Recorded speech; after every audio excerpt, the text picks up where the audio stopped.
যদি সন্ত্রাস হয় তাহলে সেটা ভারতের বিরুদ্ধে যুদ্ধ ঘোষণা। যুদ্ধ মানেই প্রত্যাঘাতের একটা দায়। কাকে করা হবে প্রত্যাঘাত, সে কারণেই তো তদন্ত। তাতে কি পাক যোগের প্রমাণ মিলেছে?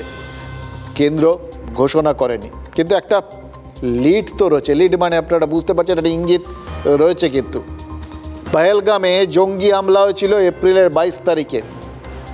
16ই এপ্রিল পাকিস্তানের সেনাপ্রধান আসিম মুনির বলেছিলেন হিন্দু মুসলিম একসঙ্গে থাকতে পারে না। আর বৈসারন ভ্যালিতে ধর্ম জিজ্ঞেস করে করে হত্যা করা হয়েছিল। আর তারপর কি হয়েছিল?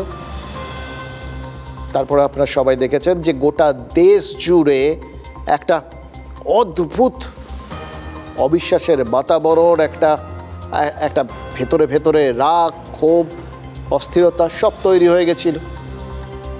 দিল্লি বিস্ফোরণ হচ্ছে 10ই নভেম্বর, আর 30শে অক্টোবর লস্করে তৈবার জঙ্গি কমান্ডার সাইফুল্লাহ সাইফের একটা ভিডিও সোশ্যাল মিডিয়ায় ছড়িয়ে পড়েছিল। তাতে কি বলা হয়েছিল জানেন?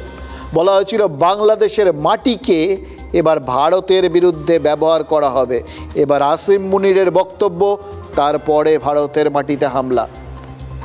এবার সাইফের এই ভিডিও, এই ইঙ্গিত, আর তারপরে এই দিল্লিতে এই বিস্ফোরণ।